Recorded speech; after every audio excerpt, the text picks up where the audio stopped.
হয়, মই এই মুহূৰ্তত উপস্থিত আছোঁ পৰ্বতজোৰাৰ বগৰীবাৰীত।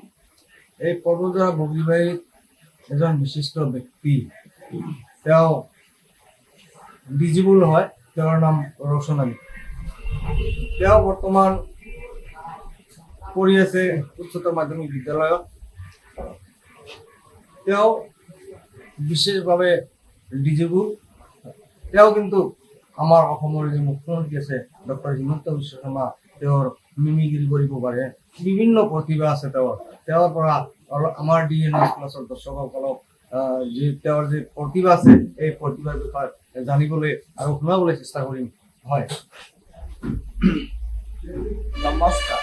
মই পুনৰ আকৌ আহিলোঁ যে মুখ্যমন্ত্ৰী হিচাপে মই কেইটামান গুৰুত্বপূৰ্ণ এটা কথা কওঁ। গতিকে কেবিনেটত মই কেতবোৰ সিদ্ধান্ত লৈছোঁ যে কেনেদৰে আমাৰ অসমখন আগবাঢ়িব, আৰু মই ভাবোঁ যে অসমত আগবঢ়াটো মই বিচাৰোঁ। অসমত আমি আগুৱাই লৈ যাব লাগিব। গতিকে মই ভাবোঁ যে আমাৰ সোণৰ অসম কেনেদৰে আমি আগুৱাম তাৰে আমি চিন্তা চৰ্চা কৰিব লাগিব। ল'ৰা ভাগিনসকলে যোৱাকালি মোক টুইট কৰি কৈছে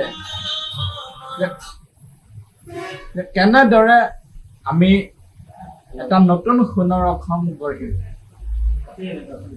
আৰু মই ভাবোঁ যে কিছুমান চিন্তা চৰ্চা কৰি আমি কেতবোৰ সিদ্ধান্ত লৈছোঁ। ছোৱালীবোৰক আমি নিযুত মইনা আঁচনি দিয়াৰ ব্যৱস্থাও কৰিম, আৰু ল'ৰা ভাগিনসকলক বুলেটো দিয়াৰ ব্যৱস্থা কৰিম। গতিকে ল'ৰা ভাগিনসকলে ভালকৈ পঢ়িলে হ'ল, তেখেতৰ উজ্জ্বল ভৱিষ্যতৰ কামনা কৰিছে। বাবা, তোমালোকে ভালকৈ পঢ়িবা, মই আকৌ আহিম। আৰু গুৱাহাটী মহানগৰীৰ মাজমজিয়াত আমি পুনৰ কেইটামান ফ্লাইঅভাৰ নিৰ্মাণৰ কাৰ্যসূচী চলাম, আৰু ইয়াৰ বাবে মই কেবিনেট মন্ত্ৰীৰ লগতো কথা পাতিম যে কেনেদৰে কি কৰিব পৰা যায়। ইয়াৰ প্ৰজেক্টটো আমি এটা নিৰ্মাণ কৰিব চেষ্টা কৰিম। ধন্যবাদ। হয়, তেওঁ কিন্তু ইংৰাজী ভাল জানে। ইংৰাজী তেওঁৰ পৰা মানে অলপ আমাৰ DNS দৰ্শকক ইংৰাজী, তেওঁ যে ইংৰাজী জানে এই শুনাবলৈ মই চেষ্টা কৰিম। হয়, Hello, good evening, dear BNS public group, and I'm very happy to stay here to chat together, and I'm very happy today. I'm very speechless that you have given this platform to speak in front of the camera, and actually we should speak wherever we can. But the thing is, we should be some kind of successful man or woman, so we should take the challenges over here to be a wonderful man. So dear friends, we should run behind the success. The success will not run behind us. So today, on this occasion, I would like to thank the cameraman, the portal who is taking the video of this student Roshan Ali. So today I would like to thank this both of them. Thank you. হয়, আৰু এটা কথা জানিবলৈ বিচাৰিম, আপোনাৰ ঘৰত কোন কোন আছে আৰু আপোনাৰ পৰিয়ালটো কেনেদৰে চলে? মোৰ ঘৰত মোৰ মা আছে। মোৰ মাৰ একমাত্ৰ ল'ৰা, আৰু মোৰ মায়ে অকলে উপাৰ্জন কৰে।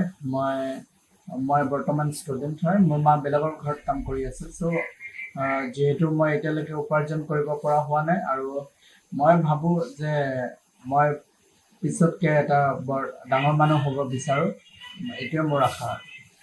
যিহেতু আপুনি ডিজিবল এজন ব্যক্তি হয়, আপুনি পঢ়া শুনা কৰি আছে, উচ্চ মাধ্যমিক বিদ্যালয়ত পঢ়ি আছে, আপোনাক আমাৰ অসমৰ যি মুখ্যমন্ত্ৰী আছে তেখেতে কোনো ধৰণৰ দৃষ্টিগোচৰ কৰিছেনে নাই, এই সম্পৰ্কে অলপ জানিবলৈ বিচাৰিম।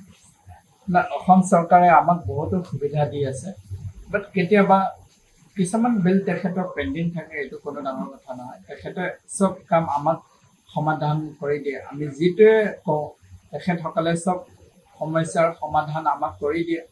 গতিকে মুখ্যমন্ত্ৰী ডাঙৰীয়া, আপোনাক মই ধন্যবাদ জনাইছোঁ এই সামাজিক মাধ্যমৰ দ্বাৰা গতিকে আপোনাক মই কাষত লগ পোৱা নাই এবাৰ কাষত লগ পালে আপোনাক মই আপোনাৰ প্ৰতি মই কৃতজ্ঞতা আৰু বৰ আন্তৰিকতাৰে ধন্যবাদ জনাইছোঁ শেষত আৰু এটা কথা জানিবলৈ বিচাৰিম কিয়নো আমাৰ অসমৰ ইয়াৰ আমৰটো জুবিন গাৰ্গ আৰু আমাৰ মাজত নাই প্ৰায় আজি 21 দিন পাৰ হৈ গ'ল এই ক্ষেত্ৰত আপুনি কি ক'ব মই বৰ মৰ্মাহত হৈছে যিদিনাখন মই বাতৰি কাকত বা বাতৰি শুনিছোঁ তেতিয়া মোৰ মানে বুকুখন খুন্দা মাৰিছে বাট এইটোৱে নহয় যে জুবিন দা আমাৰ মাজত নাই যদিও আমাৰ গীতবোৰ যে নাথাকিব এইটো কোনো নহয় আমাৰ তেখেতৰ গীত আমাৰ চিৰযুগমীয়া তেখেতৰ গীত আমি সৰুৰ পৰা শুনি আহিছোঁ শৈশৱৰ পৰা যৌৱনলৈ আমি শুনি আহিছোঁ আৰু তেখেতৰ যি গীত তেখেতে আমাক বহুত উপহাৰ দি গৈছে গতিকে জুবিন দা আমাৰ অসমৰ একমাত্ৰ সম্পদ আছিল মই বৰ দুখ পাইছোঁ যে অসমৰ অমূল্য ৰতন আমি হেৰুৱাই পেলাইছোঁ এই ক্ষেত্ৰত অসমৰ মুখ্যমন্ত্ৰী ডক্টৰ হিমন্ত বিশ্ব শৰ্মা কি জনাব অসমৰ মুখ্যমন্ত্ৰী ডাঙৰীয়াই তেখেতে বহুত তদন্ত প্ৰক্ৰিয়া আগবঢ়াই আছে আৰু তেখেতৰ কাৰ্যসূচী মই শলাগ জনাইছোঁ আৰু কৃতজ্ঞতা জনাইছোঁ ধন্যবাদ যিকোনো খবৰৰ বাবে যোগাযোগ কৰক 7099017330 লগতে 7099017110 নম্বৰত